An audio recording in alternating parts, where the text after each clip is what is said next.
When you look at the political cartoons, Hitler was to many just a big joke. These press reports constantly reporting on the imminent demise of the party, the collapse of the party, the embarrassments to which he was subjected, the public humiliations to which he was subjected. And it was incredible that, Hitler countenanced all of this, just kept moving forward. And when he did reach power, he said, for 13 years, everyone has laughed at me.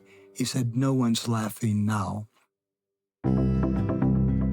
Welcome to the Future of Our Former Democracy. I'm Colin. And I'm Heather Villanueva.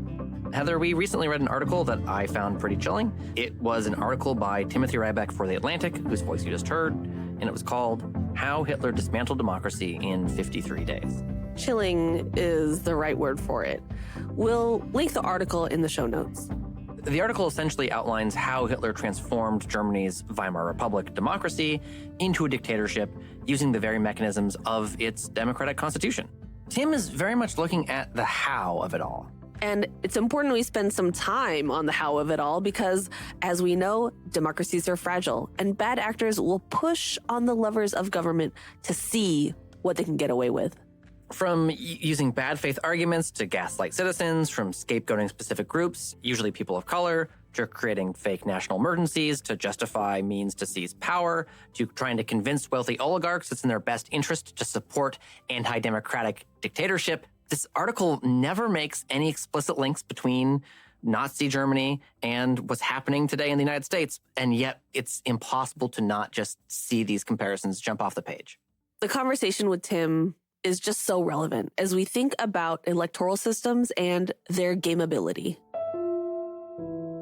We're going to dive deep into how Germany's government was gameable by someone who had the skill and the desire to game it. It's worth lasering in on this element of Hitler's power grab because we really want to understand on a granular level how electoral systems can produce governments that can be manipulated. It's both the people who have the skill and the interest to game the system, but it's also the failure of opportunistic people to stop it when they could have. During my time in Germany, a few things became clear. We discussed them last episode, but they really bear underlining as we think about how Hitler was able to dismantle democracy in Germany between World War I and World War II. First, as we spoke about, Germany was a young democracy. Hitler was democratically elected. Tim explains how Hitler had every intention of bending this young democracy to his will. Hitler was very explicit about this. In the summer of 1932, they win 37% of the vote in national elections. Hitler goes into Hindenburg, who's the president, and he says, make me chancellor. And Hindenburg says, well, you've got to have, you don't have 51%, you have 37%. Hitler says, and listen to this, 37% is 75% of 51%. Remember, you need 50% plus one of legislators to form a governing coalition. And Hitler is arguing here that even if he doesn't have 50%, he deserves power anyway. Meaning I have the relative majority of the absolute majority, so I should have all the power. And he actually knew how to play those percentages. When they go into the legislature at that time, they're able, with their 37%, to paralyze all functioning of the legislative process. They paralyze the country. They paralyze the legislative process, so you can't pass any laws. This reminds me a bit of the Tea Party strategy that they used here in the U.S. in the 2010s, trying to block Obama from basically doing anything, even stuff that was basic and bipartisan, trying to set the stage for a paralyzed, less influential legislature that could eventually cede power to Trump. It's sort of the beginning of our modern-day far right. You can't get anything through, which then forces the chancellor and ultimately the president to start ruling by executive decrees, which is essentially establishing a constitutional dictatorship. Ruling by executive decrees. Yeah, this notion that the legislature has less and less power, and so the executive gets more and more, sounds familiar and brings a lot of baggage with it. I don't like it. Cheering thousands welcome Adolf Hitler to Berlin on the ex-army corporal's last drive for power, the presidential campaign of 1932. Hitler, though defeated by von Hindenburg, polled 15 million votes, definitely establishing himself and the Nazis as powerful political factors. They knew how to manipulate the system and then ultimately take it over and then begin dismantling it. German President Paul von Hindenburg was 85 years old and near the end of his life as Hitler's popularity was on the rise. He failed to stand up to Hitler. In the end, he did appoint Hitler as chancellor. And that's Hindenburg, like the Zeppelin airship that famously exploded, crashed, and burned? Yes, that's his namesake. And you know what? He also ultimately failed. He failed to prevent Hitler's rise. With the fall of von Pappen's cabinet, Hindenburg negotiated unsuccessfully with Hitler, who demanded the chancellorship for nothing.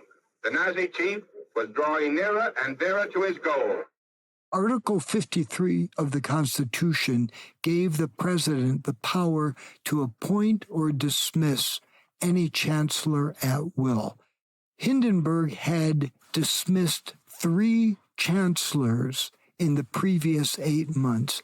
Nothing stopped him from dismissing Hitler. I fault Hindenburg for not taking that step. It was a catastrophic lapse on his part. So, Hindenburg appoints Hitler chancellor. And chancellor is essentially like a prime minister in a parliament, hand-selected by the president, and oversees the elected body. All done by a leader near the end of his political career, insisting on politics as usual. Hindenburg did not realize the magnitude of the threats to democracy. There was just a widespread failure of recognizing a thing for what it is, and an inability for folks to see that they were actually at the precipice of something really dangerous. Tim shared an interesting observation made by Nazi officer Hans Frank. Hans Frank was personally responsible for massive atrocities in Poland, including several death camps. He turned away from Nazism when he was on trial in Nuremberg, but he remained deeply anti-Semitic. While he was waiting trial, he said something that I think is really insightful to the moment. Frank said that Hitler was only possible at that particular moment. He said, had we Nazis tried to come to power a decade earlier, the German people simply would have gone back to the Kaiser and the security there. Had we tried it a decade later, the Germans would have had a full generation imbued with democratic experience and democratic values. But we came, this is him speaking, we came at this perfect, horrific moment when the Germans were too far from the past to retreat to the Kaiser or to escape into the future. And so this was January 1933. Hitler comes to power and then begins the dismantling process. Another thing that became clear while we were in Germany is that Hitler didn't just spring onto the stage, a ready-made dictator with a huge body of supporters. He amassed his power by courting wealthy industrialists, finding opportunistic politicians, seeking out folks who thought that they could use Hitler for their own gain, all of whom were gravely mistaken. Take, for example, Alfred Hugenberg, who was one of the wealthiest men in Germany. Alfred Hugenberg. Now, this is a different person than Paul von Hindenburg. Right. If you're not very used to the German language, Hugenberg and Hindenburg can definitely sound similar. Von Hindenburg was the former president of Germany who could have stopped Hitler because of his position of power within the Bundestag, the German parliament. Hugenberg was a wealthy industrialist and politician and helped Hitler become chancellor. He made his first fortune as an industrialist, his second fortune as a media mogul, and thought money could buy anything. And for Hugenberg, it did. When he started tilting his party farther into right-wing extremism, and a lot of the party members disagreed with it, he basically sent them walking, and he ended up financing the entire political party out of his own pockets. So at this point, Hitler is chancellor thanks to the actions of President von Hindenburg, but he was not king. He was still operating very much within the mechanisms of the normal body politic. Hitler got both the financial and political backing that he needed to consolidate power. Tim lays out how Hitler could have been stopped. He ended up with 53 delegates. Well, this is out of a body of 600 delegates, but these were the 53 that Hitler needed in order to secure the chancellorship. Hugenberg was the one man who could make or break Adolf Hitler, and almost did. Hugenberg lived by the golden rule, which was that he who has the gold rules. Hitler needed to have him in his cabinet in order to become chancellor. The night before that decision was made, one of his political advisors said to him, "You better be careful. The night will come when you are running through the ministry gardens in your underwear to save your own life." But Hugenberg didn't believe it, so he made his deal with Hitler. He's the one who allowed Hitler to become chancellor. When you look at the newspapers at the time, the headlines are, Hitler may be chancellor, but Hugenberg's running the country. And Hugenberg saw himself like that.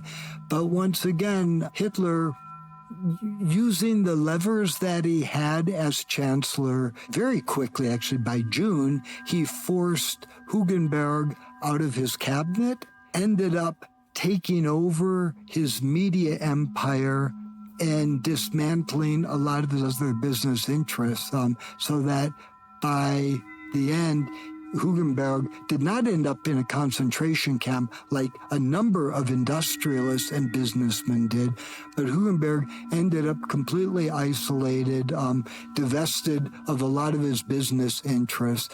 So much so that at the end of the war, Hugenberg claimed that he had been a victim of the Nazi government. You hear Tim chuckle here because it is a bit ironic.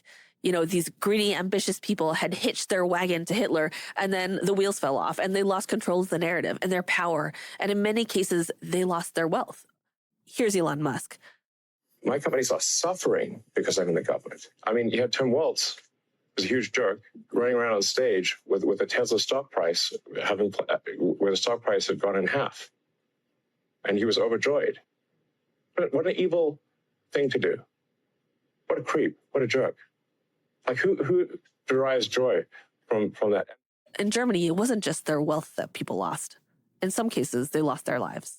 It's one of many reasons that electoral systems need to be built to withstand these types of extreme anti-democratic takeovers, because people, especially the white, wealthy, and well-connected, will try to bend systems to their advantage and stay in power, always.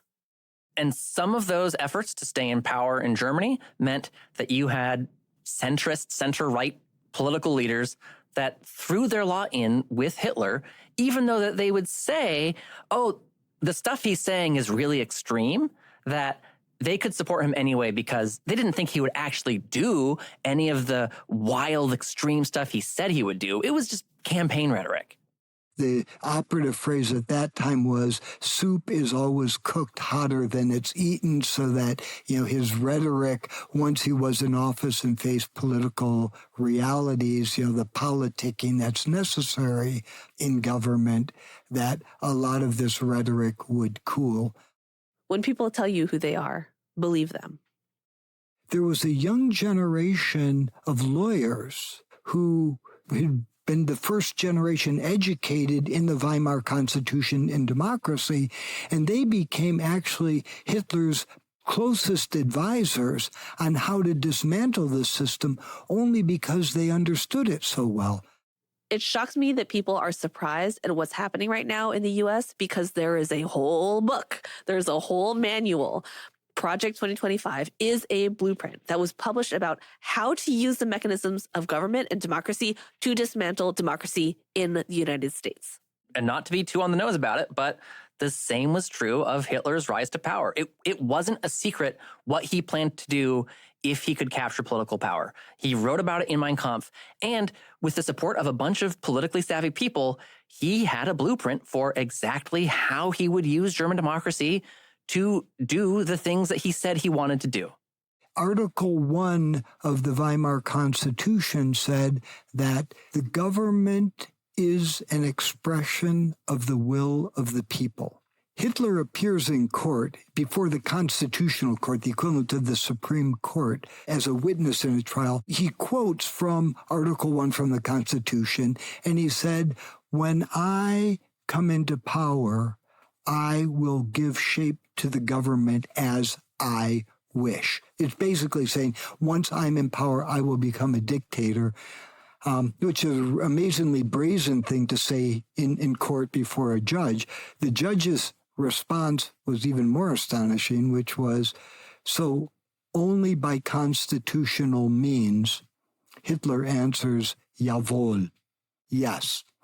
Okay, Colin, let me just get this straight. So is the judge saying you can only do this by constitutional means? That's fine if you're doing it that way. That's what I'm hearing. Is that right? Yeah. What Hitler's arguing is that the Constitution empowers him to do whatever he wants because he is the leader of the country. And the court says, as long as you're only doing what the Constitution says you can do, and he says, of course, which is whatever I want. And the court says, okay. Okay. The alternative, of course, would be for the judge to say, your intentions are to dismantle our democracy. And so that actually is not constitutional because we want to preserve our democracy.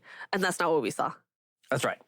So Hitler is really trying to find these ways to game the system, to game the democracy in order to actually dismantle it. That's really messed up. And I feel like that's something that we are experiencing today.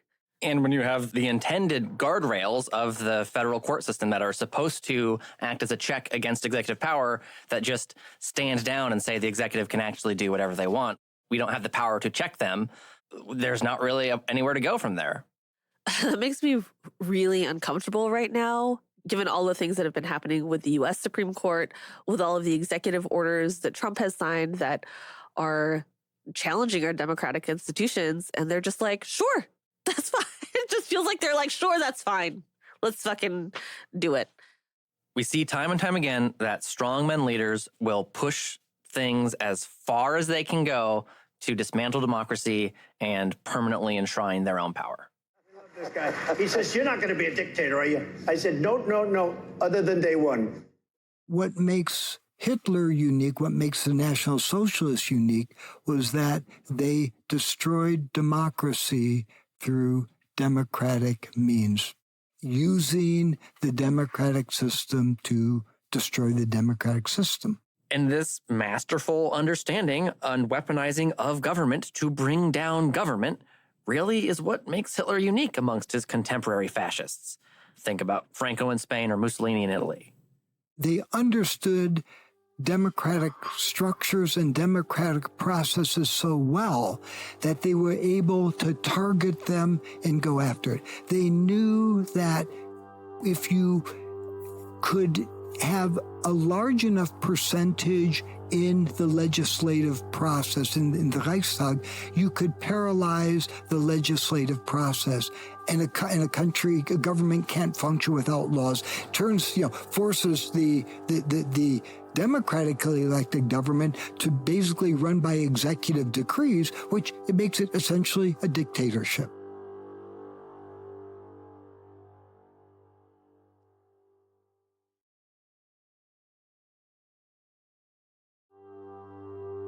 We are exploring the mechanisms of power that allow for evil. And as an American in 2025, I'm really interested in the technical mechanisms Hitler used to seize control, because he didn't just stage a coup. He used democracy to dismantle democracy. And it was all technically legal. In addition to convincing Hindenburg that 37% is 75% of 51%, he used a moment of confusion, the Reichstag fire, to his benefit. Here you see the Reichstag, the German House of Parliament in Berlin, which has been seriously destroyed by fire. The main hall in which the deputies conducted their debates has suffered most from the conflagration. And after the general election, which is about to take place, Parliament will have to find a temporary home elsewhere. Hitler, now Chancellor, has announced that the fire was the work of communists and was intended to be the signal for a Bolshevist uprising throughout the country. In consequence, Germany has been placed under a system of martial law, a decree having been signed which aims at the total destruction of communism. So the Reichstag is the German federal parliament building, and this pivotal moment of the Reichstag fire comes on February 27th, 1933. Someone, historians debate, possibly a communist dissenter, possibly a person set up by the Nazis as a false flag, sets the government building on fire. And false flag refers to a military or political operation where an event is staged and made to appear as if it was perpetrated by an opponent, often to justify a specific action like going to war or inciting fear. It's a deception designed to create the illusion that someone else is responsible for an attack or crisis. Our Berlin guide, Martin Lang, pointed to this fire as sort of the inciting incident that allowed Hitler to suspend many democratic rights. 1 month after Hitler was appointed Reich Chancellor, we have the Reichstag fire. And even though, it's still not 100% clear how it shaped out and who was in the, who's prepared the building for it and everything, this is exactly how Hitler gets martial law signed the next morning, the decree for the protection of homeland and people. And that gives him the right to go after potential threats to the public safety. And in the first days after that fire, they already started rounding up potential enemies to our, state, which for Hitler obviously is the communists and the social democrats. Many of them leave the country immediately. Many of them end up in prisons and concentration camps. And only 4 weeks later, in late March 33, Hitler passes his Enabling Act, the Ermächtigungsgesetz. And for that, we have no more communists who make it into the building to vote against Hitler's Enabling Act, and only a handful of social democrats. Those will be the only votes against his act, but it still gets passed. So, on March 23rd, 1933, the Reichstag passed the Enabling Act, granting Hitler's cabinet the authority to enact laws without parliamentary consent. This act marked the legal foundation of what would become, or what was now, Hitler's dictatorship, and it allowed him to consolidate power and suppress dissent under the cloak of legal legitimacy. The first thing he does in the first cabinet meeting that afternoon, 6.5 hours, he's appointed 11:30 in the morning. At 5 o'clock in the afternoon, he convenes his ministers, and his first agenda item is an enabling law that will give him 4 years of dictatorial power, because he did not want others to do to him what he had done to them, because he knew that the opposition could scuttle his political agenda. Now, what happened was it took him 53 days to position things through, once again, using emergency decrees to suppress the free press, using emergency decrees to ban the Communist Party, using emergency decrees to imprison political opponents, so that by the 53rd day, and this is on March 23rd, 1933, he manages a 2/3 majority in the Reichstag that accords him dictatorial powers for the next 4 years. Within weeks of this takeover, the first concentration camp is up and running, Dachau. It's less than an hour outside Munich, it's set up, and begins accepting political prisoners and dissidents, basically anyone who had opposed the rise of Nazi power. And Dachau was set up to test the waters to see what they could get away with. In Germany, the gas chambers weren't built yet. These concentration camps were slowly ratcheted up in magnitude as Hitler and his regime developed their broad genocidal plans. In fact, one of the first things Hitler did when he was elected was imprison his political enemies by the hundreds. Communists, trade unionists, and social democrats were among the first victims of systemic Nazi persecution and were the first groups of people to be imprisoned at Dachau. If you think of concentration camps, always be aware they existed for the entire 12 years of Nazis in charge. They start right there in March 1933. And the original purpose for these camps is simply to get rid of the political opposition. right? Under the term protective custody, Hitler is now able to go after potential threats and put them away without any court case or trial or judge or lawyers involved for, indefinite time. You know you're in trouble when political opposition is starting to get imprisoned, detained, and persecuted.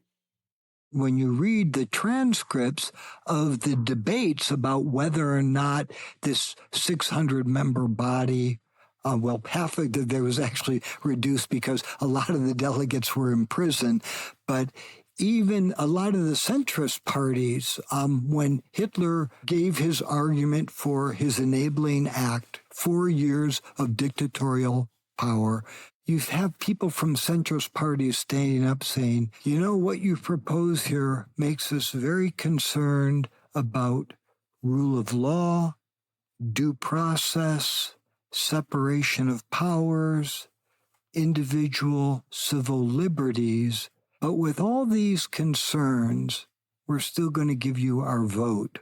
And it's so outrageous that there's laughter from the floor because everyone knows how outrageous this is. But this is, when you talk about a democracy committing suicide, you're there for that moment. And you're by 8 o'clock that evening, Hitler ends up not with 2/3 majority, he ends up with 4/5 majority voting him basically dictatorial power, allegedly for the next 4 years, but as we know, for the next 12.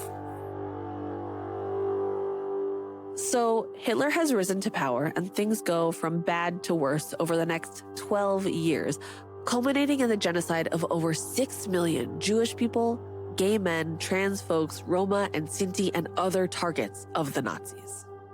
Additionally, it's estimated that some 75 million people died in the war, including about 20 million military personnel and 40 million civilians. Those numbers continue to be staggering. I think that they're numbers that we have all heard before at this point in history class in school, on the radio, but I think it remains impossible to really grapple with what those numbers mean, the number of people who died. And I think that's one thing that German remembrance culture tries to capture and tries to remember, that it doesn't just become a statistic. Walking through Berlin, there are memorials everywhere.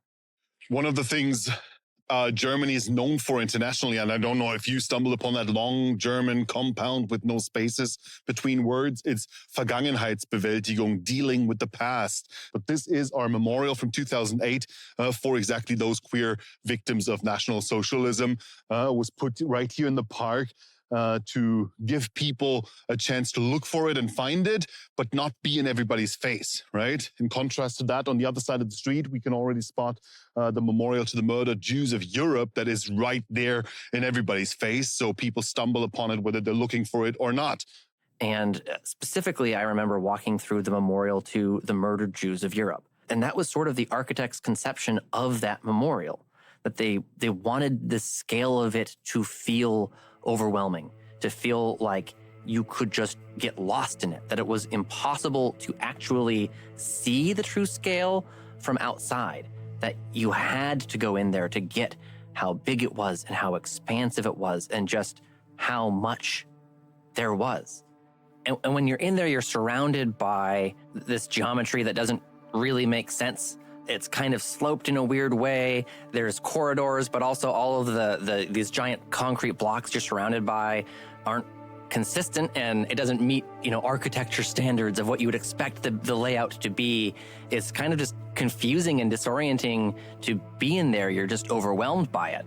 And when you think about what the memorial is supposed to represent, and when it's trying to capture the essence of the staggering amount of death, I think it does a really effective job at making you feel it.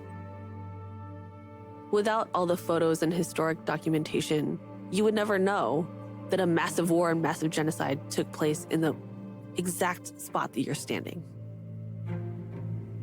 So, how does a nation heal after this? The war ends in 1945, the concentration camps are liberated, and the continent is left ravaged. With Germany and throughout Europe, even in countries like France, there were so many people who supported the atrocities of the Holocaust. How does a country and its people move on from the Holocaust, from losing 2 world wars in a span of decades? And should they? In the short term, the Allied powers, the US, France, the UK, and the Soviet Union, held the Nuremberg trials, a process that lasted from 1945 through 1949. And it was the first international tribunal that legally tried a country for war crimes. Please follow me. The first thing that we do, we first go up to floor number 3, okay? We spent a day in Nuremberg, and we stood in the imposing Nazi rally grounds, and then spent the afternoon at the courthouse where the Nuremberg trials unfolded. As our tour guide, Johnny Pechstein of History for Everyone, told us, those trials, even to this day, are largely viewed as having been quite fair. The way that they were conducted, I think, is justice. They did a really good job, from my point of view, with the means at the time, with the time that they had, the whole situation around it. It's amazing what they achieved. As Robert H. Jackson said in his opening speech, it was not revenge. It was not power over the defeated. It was really justice. Defendants had the chance to defend themselves. They got lawyers. They could bring their own witnesses. All the things that we know nowadays as modern judicial practice were granted. So alongside the Nuremberg trials, the Marshall Plan was enacted by the US to help Germany reestablish itself as a democracy after World War II. The Allied powers helped set up and support the reinstitution of democracy, which was critical in helping the country settle and heal and provided a stable foundation for economic growth and recovery. The opposite of what happened with the Treaty of Versailles, the peace agreement officially ending World War I between Germany and the Allied powers. That treaty imposed harsh terms on Germany, including financial reparations, territorial losses, and disarmament. The treaty also included the, quote, war guilt clause, which held Germany solely responsible for the war. Important lessons were learned from the Treaty of Versailles.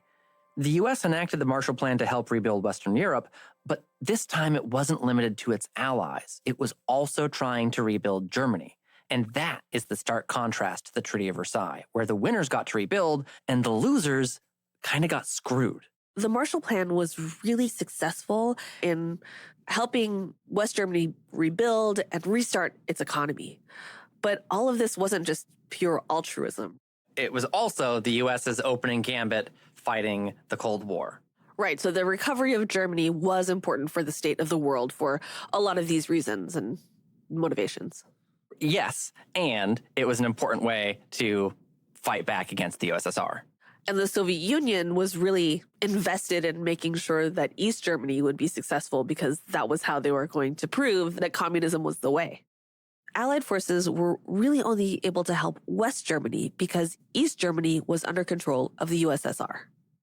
East Germany would become known as the German Democratic Republic, or GDR, and functionally was an authoritarian state behind the Iron Curtain, essentially a puppet state under the dominion of the Soviet Union. And West Germany was rebuilding its democracy with the support of the US, the UK, and France. Right. And there's a lot more to discuss about this separation between East and West Germany. The barriers between the two start off sort of philosophical, and then they become hard. Borders are erected. The Berlin Wall gets built in the 1960s. And essentially, the country is partitioned and goes down 2 very different paths. A lot of folks know that Germany reunifies into one country, but the effect of those decades of division persists in ways that can still be felt in really meaningful ways today. And we're going to talk even more about that in the next episode. But for now, it's just important to note that essentially the country is partitioned, split into 2, and it develops on 2 very different paths. So the Nuremberg trials and the Marshall Plan were set up, but another policy to prevent another rise of fascism was instituting a minimum threshold to win representation in parliament. One thing that Germany did very well, and the Americans in a way were helpful with that regard, was the drafting of the Constitution. That was Dr. Birette Ebert, Director of Public Programs and Strategic Initiatives at Bard College Berlin, and our chief academic sponsor for our learning tour. I think there are special provisions with the aim of preventing another war, another rise of the far right. For example, the fact that the Constitutional Court can declare extremist parties unconstitutional and thus illegal. The 5% threshold in the electoral system is also very important when it comes to the influence of smaller parties and the situation that Germany faced right before the war with a gazillion amount of parties and simply the inability to take any decisions. This was the complete opposite of what the United States has. And I would say now the German system is somewhat right in the middle between the United States and what it had in the Weimar Republic. And these are things that I would say they're very good.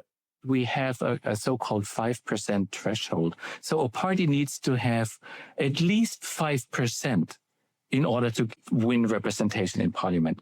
That's PhD, Chair of Political Science, Quantitative Methods in the Social Sciences, University of Mannheim, Thomas Schrendt. So all the little parties you will not see in Germany because you need to have at least 5%. So if you get over 5%, then you have about 30-something seats already. So this reduces the number of parties that get actually represented. And therefore, and this is important to know which parties actually win seats in parliament, right? Because this changes the kind of the strategy, what coalition might win the majority. This was key because part of how the Nazis came to power was because there were so many little parties that the sheer number of divisions between them made it vulnerable for someone to come game it. And so limiting the amount of small parties was actually seen as a critical prevention measure. Other laws were also passed in reaction to Hitler, such as laws against Nazi symbols and gestures, narrow and well-defined limits to speech, and the ability to constitutionally ban anti-democratic political parties in Germany. And even today, extreme parties are actually monitored by government-funded agencies. So my name is Nicola Hieke. I am the head of, we call it LKS Bayern. It stands for State Coordination Office Against Far-Right Extremism. We are basically one of the larger specialist offices on far-right extremism in Bavaria. Our focus is on advice services. At a local level in all regions, we have 4 different offices in Bavaria. Then we established over the years a service or advice service for people who are affected by hate crime and racism. That means there's a lot of hate crime in Germany. We are trying to strengthen resilience, strengthen democracy. This is what we do. And then there's the firewall, a norm established in 1949 that has held since. It's an agreement that no parties will form a coalition with any far-right extremist party. Now, it's a norm, not a law, but it is a norm that has held so far.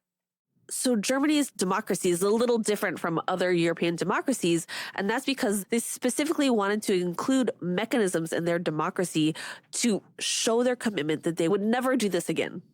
The promise that the country made after World War II to never allow such atrocities to happen again. The mainstream parties in Germany, they have this thing, I'm sure you've heard all about it, the firewall. Brendan McGurk, our Munich tour guide, tells us more. They're the determination not to go into coalition with extremists, what the Germans would describe as parties that were a danger to the constitution. And Friedrich Merz, the leader of the Conservatives, has announced that he's sticking to that and he will not contemplate any coalition government with the AfD. And that's what makes Germany different. And the firewall is holding, but people do worry about the future of the firewall because the more votes these people get, the more difficult it becomes to form governments without them. This really came full circle for me as we traveled to Dachau, that first concentration camp outside Munich. We were talking about the German election results on the bus, which had just happened the night before, and Brendan reflected on this collision of past and present. The place we're about to visit is where the firewall begins.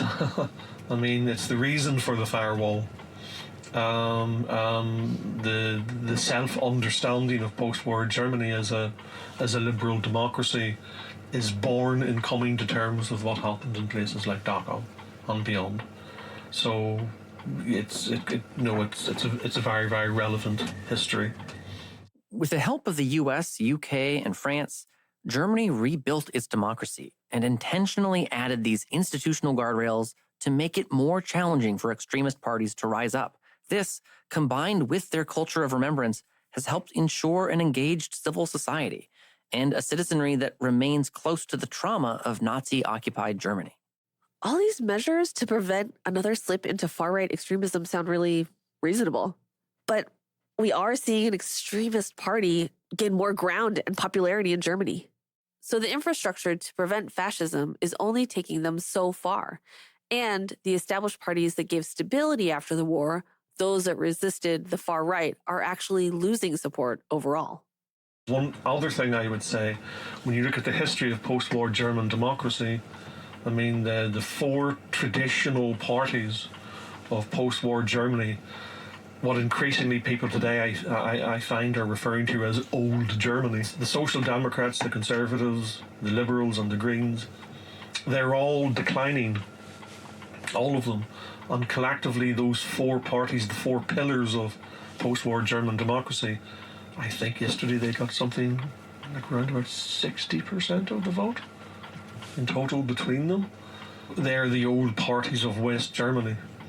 And all of the insurgent political parties are located in the east. So insurgent in this context means emerging parties. It's sort of a revolt against old world centrism. Basically, newer, younger, more upstart parties. The east is the location of the former GDR, where many voters remember and lived under Soviet rule. And that nativist authoritarian rhetoric from the far-right party, the AfD, seems to speak to a lot of them. And if you look at the map of the 2025 German election results, the correlation between where the former GDR was and where the AfD is most popular is stark.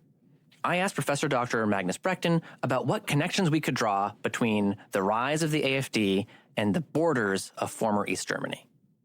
It's a central role in the rise of the AfD because it gives many people in the former GDR the assumption that they have been victims twice, namely victims of National Socialism before 1945 and then victims of the GDR regime before 1989, and that their own reflection on the responsibilities of the individual for this history has little to do with what is, so to speak, at present day happening economically, socially, politically in their territories. And they are rather than reflecting on the individual responsibility of each citizen, they are in the tradition of German authoritarianism looking for authoritarian orientation like before 1914, like before 1945, like before 1989 for solutions. And this is, of course, a reflection of a rather unreflected view on history and also very little reflection on one's own responsibility for a working human civil society.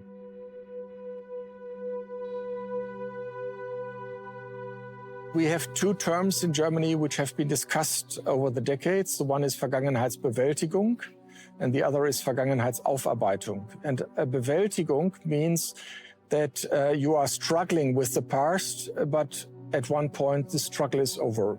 I would argue that one has always to address the past and to have discourse about the past, and that it is not over at any time, but that the other term, Aufarbeitung, namely the constant process of negotiating the past from perspectives which are shaped by present-day problems, is much more helpful and forward-looking. What we're working on today, what we're experiencing today, what's going to happen tomorrow is all interconnected. And this notion, I think, that Professor Dr. Magnus Breckton raises of grappling with the past being an ongoing struggle. It's not something that you do and it's over. It's something that you have to continue to do. The past doesn't just go away just because it's in the past. In the US, we had 250 years of slavery, 90 years of Jim Crow. 60 years of separate but equal, 35 years of racist housing policy, and all of this is the context for the present. It's not just stuff that happened, it's stuff that affects us today. And similarly, when we are learning about German history, or we're learning about the conditions after World War I and the Treaty of Versailles, we hear about the context in which the Nazi Party came to power, we hear about the horrific war crimes and the crimes against humanity perpetuated by the Nazis, and we hear about how post-war, the US and the rest of Europe tried to move on and tried to, acknowledge and remember the past, but also move forward and rebuild. All of that past still affects today. It affects what they built in 1949. It affects how their culture started developing this idea of remembrance culture in the 1970s, and it affects the current contemporary politics, both with the firewall and the rise of the AfD. So past systems lead to today's realities, and those systems continue to exist. And so to think that maybe one major thing changed and the ills of the past are gone, racism is over, anti-Semitism is over, is not facing a reality. These systems that were there, maybe they have changed, but there are still semblances of them that exist that we have to grapple with. And if we don't recognize that they're there, then through inertia, they will invisibly continue. And that's why we work so hard at More Equitable Democracy, to be explicit about what we are trying to solve. That in order to solve inequity today, in order to solve systems of oppression, we need to name them and we need to confront them. With all that in mind, West Germany rebuilds, and it rises not just to stability, but to economic dominance in Europe. And as we've heard, their political parties end up becoming quite stable throughout the rest of the 20th century, due in large part to the infrastructure of these post-war systems that were very intentionally developed. But remember, when we talk about the recovery and stability of Germany post-World War II, we are only talking about Western Germany until 1990. And a big chunk of the country got left out and left behind. It's been touched on a bit throughout this episode, but that split, that formal partition of East and West Germany in the wake of World War II has lasting impacts that don't just impact the rest of the 20th century, but they're still strongly felt today. Next week, we'll focus on how all of these threads come together to create the current reality that we are living in and the contemporary rise of the far right.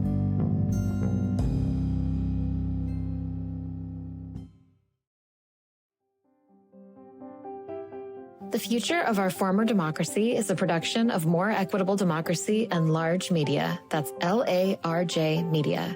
Our producer-editors are Maria Paleologos and Isaac Kaplan-Woolner, with help from Corrine Kiltow. Sean Simmons engineered the show. Tina Knoll is principal and head of creative at Large Media. Fact-checking by Martin Lang.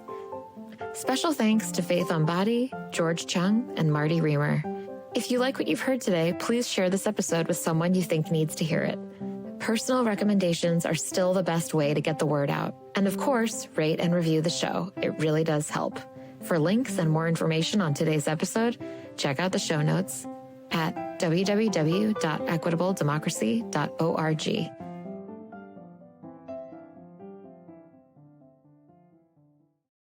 There's this very common joke that really works for East Germans. West Germans understand the joke, but they cannot relate to it on a personal level, right? But the joke is, why is there at least one sausage hanging at a meat vendor's? So nobody asks for tiles. They just have one sausage hanging there, so people can still identify this as a meat vendor, right? They may not have anything to sell, but yeah, exactly. You know what they're not selling. Exactly. Got it. What year were you born again? I was born in '86. I was 3 years old when the wall came down. Do you think that you would have a different life path if you had been born in West Berlin? 100%. Absolutely. Yeah.